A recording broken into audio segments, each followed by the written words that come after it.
اب بھائیو آخر میں میرے ایمان کا تقاضا یہ ہے کہ میں مکمل حدیث غدیر خم بیان کر دوں، یعنی میں اتنا اس کا ذکر کر رہا ہوں غدیر خم، تو اس کے جتنے بھی طریق ہیں میں نے ریسرچ پیپر 5B میں لکھے ہیں، میں اس کو بیان کر دوں، لیکن ڈیٹیل میں جانے سے پہلے ایک دفعہ دروشی پڑھ لیجیے۔ اللہم صلی علی محمد وعلی آل محمد کما صلیت علی ابراہیم وعلی آل ابراہیم انک حمید مجید، اللہم بارک علی محمد وعلی آل محمد کما بارکت علی ابراہیم وعلی آل ابراہیم انک حمید مجید۔ عثمان بھائی یہ والا ایسی بھی چلا دیں، کریٹیکل ریکارڈنگ ہو چکی ہے، یہ ریکارڈنگ میں آواز آ جاتی ہے اس بڑے ایسی کہ آپ چلا دیجیے انشاءاللہ۔ بلکہ سب سے زیادہ پسینہ تو مجھے آ رہا ہوتا ہے نا، کیونکہ میں بول رہا ہوتا ہوں، بولنے والے بندے کو زیادہ آتا ہے۔ بھائیو صحیح مسلم میں حدیث ہے انٹرنیشنل نمبر کے مطابق 553 آپ صلی اللہ علیہ وآلہ وسلم نے ارشاد فرمایا کہ جو شخص وضو کرنے کے بعد ایک دفعہ پڑھ لے اشہد ان لا الہ الا اللہ وحدہ لا شریک لہ واشہد ان محمدا عبدہ ورسولہ، تو اللہ تعالیٰ جنت کے 8 دروازے اس کے لیے کھول دے گا۔ الحمدللہ، تو جنت کے 8 دروازوں کی نسبت سے میں نے ریسرچ پیپر نمبر یہ 5B واقعہ کربلا کا حقیقی پس منظر 72 صحیح الاسناد حدیث کی روشنی میں، جس میں 150 طریق میں نے اہل سنت کی کتابوں سے جمع کیے ہیں، اس میں 33 نمبر پہ میں نے حدیث غدیر خم کے سارے طریق جمع کر دیے ہیں جو مین تھے، 8 طریق جمع کی ہیں، اور میں 8 کے 8 یہاں پہ بیان کروں گا، ظاہر ہے تھوڑے تھوڑے الفاظ کے فرق کے ساتھ ہے، اور پھر انشاءاللہ یہ ہماری گفتگو کنکلوڈ ہو جائے گی انشاءاللہ تعالی۔ 33 نمبر پہ ہے بھائیو غدیر خم کی جو حدیث ہے، اس پہ اہل سنت اور اہل تشیع کا اجماع ہے، یہ حدیث متواتر ہے۔ چند احادیث ہیں جو متواتر ہیں، ان میں سے ایک وہ حدیث ہے جو صحیح مسلم میں پہلی حدیث ہے، بخاری میں موجود ہے، جس نے میری طرف جھوٹی حدیث منسوب کی وہ اپنا مقام دوزخ میں دیکھ لے، بولے اعوذ باللہ تعالی۔ حدیث متواتر وہ حدیث ہے کہ جس کو اتنی کثرت سے لوگوں نے روایت کیا ہو کہ اس کا جھوٹ پہ ہونا محال ہو، یہ صحیح حدیث کی اعلیٰ ترین شکل ہے حدیث متواتر۔ اردو میں ہم متواترہ بول دیتے ہیں، لیکن عربی میں لفظ متواتر ہے۔ اور دور حاضر میں بہت بڑا کام کیا ہے شیخ ناصر الدین البانی رحمہ اللہ، المتوفى 1999 عیسوی، جو محدث اعظم سعودیہ بھی رہے ہیں، بعد میں سعودیہ والوں نے ان کو خیر نکال دیا، البانیہ کے رہنے والے تھے۔ انہوں نے سلسلہ احادیث صحیحہ میں، السلسلۃ الصحیحہ للبانی میں، انٹرنیشنل نمبر کے مطابق 1750 نمبر میں اور 2223 نمبر میں درجنوں طرق نقل کیے، کئی صحابہ سے، سیدنا علی سے، سیدنا سعد بن ابی وقاص سے، سیدنا ابو ایوب انصاری سے، سیدنا انس بن مالک سے، سیدنا ابو ہریرہ سے، سیدنا ابو سعید خدری سے، سیدنا بریدہ سے، سیدنا ابن عباس سے، سیدنا ابو طفیل عامر بن واصلہ سے، سیدنا برا بن عازب سے رضی اللہ عنہم اجمعین وعلیہم السلام، سب سے یہ حدیث انہوں نے نقل کی، سارے طریق۔ اور شیخ زبیر لزئی رحمہ اللہ نے مشکات المصابیح کی تحکیم کے دوران انٹرنیشنل نمبر کے مطابق 6091 نمبر حدیث کے فٹ نوٹ پہ لکھا کہ یہ حدیث متواتر ہے، غدیر خم کی حدیث۔ اب میرے بھائیوں دل تھام کے، آج میں نے کئی ایسی باتیں کرنی ہیں جو میں نے ابھی تک کبھی بھی نہیں کی، کسی ویڈیو میں بھی نہیں کی، اور ایون اپنی نجی محفلوں میں بھی نہیں۔ کچھ باتیں ایسی بھی ہیں کیونکہ ظاہر ہے کہ اب محرم کا مہینہ ہے، تو میں اس کو کھول کے پھر ذرا چیزوں کو بیان کر دوں۔ تو یہ 8 طریق میں 1 بائی 1 ڈسکس کروں گا، پہلے 2-3 ذرا ڈیٹیل سے ہیں، پھر ساتھ انشاءاللہ باقی وہی الفاظ ریپیٹ ہوں گے۔ غدیر خم کی حدیث کا پہلا طریق صحیح مسلم میں انٹرنیشنل نمبر کے مطابق 4 طرق ہے اس کے، 6225 سے لے کر 6228 تک، سیدنا علی کے فضائل والے چیپٹر میں۔ اس کا جو پہلا طریق ہے، طرق کہتے ہیں جمع کو، طریق کہتے ہیں ایک، یعنی جو روایت کی سند چل رہی ہوتی ہے اس کو ہم کہتے ہیں اس طریقے سے آئی ہے، اس وے سے آئی ہے، اس چین سے آئی ہے۔ پہلی چین صحیح مسلم 6225 سیدنا زید ابن ارقم سے، جو سابقون الاولون تھے، انہی کا وہ دار ارقم تھا جس میں نبی صلی اللہ علیہ وسلم دعوت حق بیان کیا کرتے تھے۔ ظاہر کعبۃ اللہ میں تو وہ لوگ نہیں جانے دیتے تھے، جس طرح ہمیں آج علماء مسجدوں میں نہیں گھسنے دیتے، تو ہم نے بھی یہ دار ارقم سجایا ہوا ایک، تو زید ابن ارقم رضی اللہ تعالی عنہ وعلیہ السلام روایت کرتے ہیں، ان کے پاس کچھ تابعین آئے، صحیح مسلم 6225۔ انہوں نے کہا زید آپ کتنے خوش نصیب ہیں، شروع میں آپ نے اسلام قبول کر لیا، نبی صلی اللہ علیہ وسلم کے ساتھ آپ نے نمازیں پڑھی، آپ کے ساتھ جہاد کیا، آپ صلی اللہ علیہ وسلم سے ڈائریکٹ حدیثیں سنی، آپ کی صحبت کی، آپ تو بہت خوش نصیب ہیں۔ ہم آپ کے پاس صرف اس لیے آئے ہیں کہ آپ ہمیں کوئی ایسی بات سنائیں جو خود آپ صلی اللہ علیہ وسلم سے آپ نے سنی ہو۔ تو زید ابن ارقم نے کہا کہ میں بہت بوڑھا ہو چکا ہوں، ساری باتیں تو مجھے یاد نہیں ہیں، اس لیے میری معذرت قبول کرو، البتہ ایک کریٹیکل بات مجھے یاد ہے کہ آپ صلی اللہ علیہ وسلم جب حجۃ الوداع سے واپس آ رہے تھے اپنی وفات سے تقریباً 3 مہینے پہلے، تو مکے اور مدینے کے درمیان ایک خم نامی جگہ تھی، پانی کے لیے پڑاؤ کیا غدیر خم پہ، اور یہ بات ہے 18 ذوالحجہ 10 ہجری کی، اور 11 ہجری میں آپ صلی اللہ علیہ وسلم کی وفات ہو گئی ربیع الاول میں، تاریخ کنفرم نہیں لیکن دن سوموار تھا، صحیح بخاری میں آتا ہے۔ آپ صلی اللہ علیہ وسلم نے خم نامی گاؤں میں اونٹ کے پالان کا آپ کے لیے ممبر بنایا گیا، آپ صلی اللہ علیہ وسلم نے اس پہ چڑھ کر خطبہ دیا، اور الفاظ ہی بڑے کنکلوڈنگ ہیں، ہم نے اپنے منہج پہ بھی لکھا ہوا ہے، اے لوگو آگاہ ہو جاؤ، میں بھی ایک انسان ہوں، قریب ہے کہ اللہ کا قاصد یعنی موت کا فرشتہ میرے پاس آئے اور میں اس کی دعوت قبول کر لوں۔ لوگوں آگاہ ہو جاؤ، میں اپنے بعد تم میں 2 بھاری چیزیں چھوڑ کر جا رہا ہوں، یہ ہے حدیث ثقلین۔ ان میں سے پہلی چیز اللہ کی کتاب ہے، اس میں ہدایت ہے، اس میں نور ہے، تم اللہ کی کتاب کو پکڑو، اپنا تعلق اس کتاب کے ساتھ مضبوط کرو، اللہ کی کتاب اللہ کی رسی ہے، جو اس کو پکڑے گا ہدایت پر ہوگا، جو چھوڑ دے گا گمراہ ہو جائے گا۔ پھر زید ابن ارقم کہتے ہیں آپ صلی اللہ علیہ وسلم ترغیب دلاتے رہے، اللہ کی کتاب، اللہ کی کتاب، اللہ کی کتاب، لیکن امت نے چھوڑ دی کتاب۔ اور پھر آپ صلی اللہ علیہ وسلم نے فرمایا دوسری بھاری چیز میرے اہل بیت ہیں، میں اپنے اہل بیت کے معاملے میں تمہیں اللہ سے ڈراتا ہوں، میں اپنے اہل بیت کے معاملے میں تمہیں اللہ سے ڈراتا ہوں، میں اپنے اہل بیت کے معاملے میں تمہیں اللہ کا خوف دلاتا ہوں۔ اچھا، اب ظاہر ہے اس زمانے میں بھی لوگ موجود تھے، لوگوں کے کان کھڑے ہو گئے، حضرت معاویہ بن ابی سفیان رضی اللہ تعالیٰ عنہ کا دور تھا، تابعین نے سیدھا سوال ہی عجیب و غریب کر دیا، انہوں نے کہا زید یہ حضور کی بیویاں اہل بیت نہیں ہیں؟ دیکھو، بجائے پوچھنے کے سینئر صحابی سے پوچھتے کہ اہل بیت کون ہے، ان کو فوراً پتا چل گیا کام کی طرح اور ہی جا رہا ہے، یہ حضور کی بیویاں اہل بیت نہیں ہیں؟ زید بن ارقم نے کہا کہ بیویاں اہل بیت ہیں، لیکن یہاں پر وہ مراد نہیں ہے، یہاں پر تو نبی صلی اللہ علیہ وسلم کے خاندان کے لوگ مراد ہیں، آل علی، آل عقیل، آل عباس، آل جعفر، وہ لوگ مراد ہیں اہل بیت، حضور کی بیویاں یہاں مراد نہیں ہیں، جن پر قیامت تک کے لیے صدقہ حرام ہے، یہ زید بن ارقم نے کہا۔ تھوڑا کوڑا سی جے طریق، اگلا بڑا سخت جے، میں ڈر رہا ہوں یہ بیان کرتے ہوئے، لیکن اس میں میں نے پمفلٹ میں لکھ دیا ہوا ہے، لیکن وہ لوگ پڑھ کے گزر کے ہوں گے، لیکن میں اب آپ کو توجہ دلاؤں گا۔ صحیح مسلم 6228 نمبر طریق، اس میں پتہ کیا الفاظ ہیں؟ اس حدیث کے اینڈ پہ تابعین پوچھتے ہیں کہ کیا نبی کی بیویاں اہل بیت نہیں ہیں؟ تو زید ابن ارقم کہتے ہیں اللہ کی قسم نہیں، اللہ کی قسم نہیں، عورت تو کتنا عرصہ کسی مرد کے ساتھ گزارتی ہے، بعد میں اس کا مرد اسے طلاق دے دیتا ہے، وہ اپنے میکے واپس آ جاتی ہے، تو عورت کیسے اہل بیت ہو سکتی ہے؟ ایسا ہی مسلم پڑھ رہے جے بھائی، اے سولہ کافی نہیں پڑھ رہا مولویو، صحیح مسلم 6228، وہ کہتے ہیں بیوی کو طلاق ہوئی اپنے گھر چلی گئی، وہ کہاں سے اہل بیت ہو گئی؟ یہاں تو نبی صلی اللہ علیہ وسلم کے خاندان والے مراد ہیں، جن پر قیامت تک کے لیے صدقہ حرام ہے۔ زید ابن ارقم کو ریال نہیں ملتے تھے، نہ سعودیہ سے نہ ایران سے، وہ تو صحابی تھے نا رضی اللہ تعالیٰ عنہ، حق بیان کیا انہوں نے۔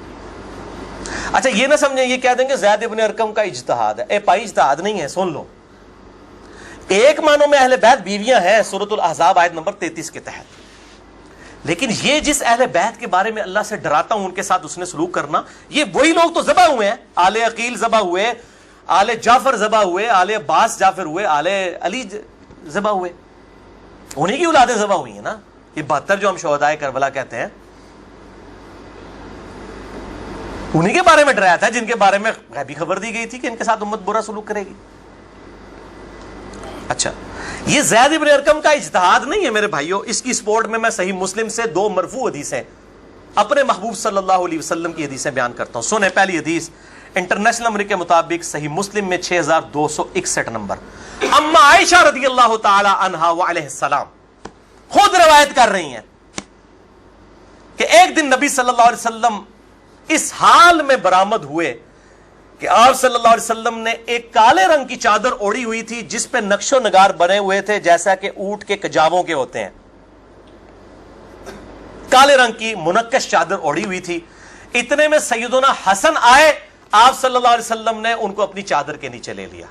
پھر سیدنا حسین آئے، ان کو اپنی چادر کے نیچے لے لیا. پھر سیدہ فاطمہ آئی، ان کو اپنی چادر کے نیچے لے لیا. پھر سیدنا علی آئے، ان کو بھی اپنی چادر کے نیچے. ان چاروں کو لیا اور 5ویں خود، جس سے 5 تن پاک کا ہم کانسیپٹ لیتے ہیں، 5 اس چادر کے نیچے لیا. سیدہ عائشہ کو نہیں لیا. پوائنٹ ٹو بی نوٹڈ، وہ راوی ہیں، وہ دیکھ نہیں ہے منظر. اور اما عائشہ دیکھ لیں کتنی منصف مزاج تھی، انہوں نے یہ روایت بیان کر دی. ورنہ کسی درجے میں اپنے بارے میں بھی سوچ سکتی تھی کہ مجھے نہیں لیا گیا. لوگ کل کو سوال کریں گے کہ آپ کو کیوں نہیں لیا گیا، آپ اہل بیت نہیں تھیں؟ یقیناً تھی.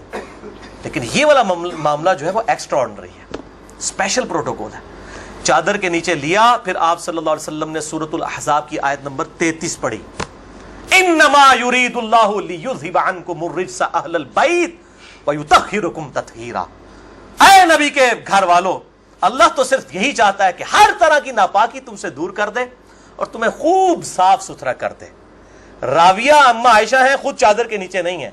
علی، حسن، حسین اور سیدنا علی ہیں، سیدہ فاطمہ ہیں، اور نبی صلی اللہ علیہ وسلم 5ویں خود. تو زید ابن ارقم نے کوئی غلط بات نہیں کی ہے، ان کو یہ حدیثیں پتہ تھیں. اور دوسری حدیث صحیح مسلم سے ہی انٹرنیشنل نمبر کے مطابق 6220 نمبر. یہ بڑی لمبی حدیث ہے، میرا ٹاپک کسی دوسری طرف چلا جائے گا اور کچھ بن جانا ہے. چونکہ میں اس کو لکھ چکا ہوں ان 150 روایتوں والے 72 والے احادیث والے، لہٰذا میں اس کا ایک پورشن بیان کرنے لگا ہوں. باقی جسے شوق ہو تو وہ پڑھ لے، اس کے اندر میں نے لکھا ہے اس کا پورا طریقہ، ورنہ معاملہ کہیں سے اور ہی نکل جانا ہے. پھر سب و شتم والا ایشو ڈسکس ہو جانا ہے، حضرت معاویہ کے دور میں جو سیدنا علی کے پر لعنت ہوتی تھی، وہ والا ٹاپک اس میں ڈسکس ہو جانا ہے. اس لیے میں اس حدیث کا آخری جز بیان کر رہا ہوں کہ سیدنا سعد ابن ابی وقاص رضی اللہ تعالیٰ عنہ کہتے ہیں کہ جب آیت مباہلہ نازل ہوئی نجران کے عیسائیوں کے ساتھ، نبی صلی اللہ علیہ وسلم کی 1-to-1 ڈبیٹ ہوئی. اینڈ پہ ہوا کہ ٹھیک ہے مباہلہ کرتے ہیں، کون حق ہے کون باطل ہے. سورہ ال عمران آیت نمبر 61 نازل ہوئی، فَقُلْ تَعَالَوْا نَدْعُوا أَبْنَاءَنَا وَأَبْنَاءَكُمْ وَأَنفُسَنَا وَأَنفُسَكُمْ وَنِسَاءَنَا وَنِسَاءَكُمْ وَأَنفُسَنَا وَأَنفُسَكُمْ. کہ نبی صلی اللہ علیہ وسلم کو کہا گیا کہ ان کو کہو اپنے بیٹوں کو لے آؤ، ہم بھی اپنے بیٹوں کو لے آتے ہیں. تم بھی اپنی عورتوں کو لے آؤ، ہم بھی اپنی عورتوں کو لے آتے ہیں. تم خود بھی آ جاؤ، ہم خود بھی آ جاتے ہیں. پھر اللہ کے حضور اوپن میدان میں دعا کرتے ہیں، جھوٹے پہ اللہ کی لعنت. اس کو مباہلہ کہتے ہیں. لیکن نہیں آئے. سعد ابن ابی وقاص کہتے ہیں کہ نبی صلی اللہ علیہ وسلم، قرآن میں کیا حکم آیا تھا؟ اپنے بیٹوں کو لے کر آؤ. تو کس کو لے کے آئے؟ سیدنا حسن، سیدنا حسین، سیدنا علی. اور ساتھ کیا تھا؟ اپنی عورتوں کو لے کر آؤ. نبی صلی اللہ علیہ وسلم کی عورت کون تھی؟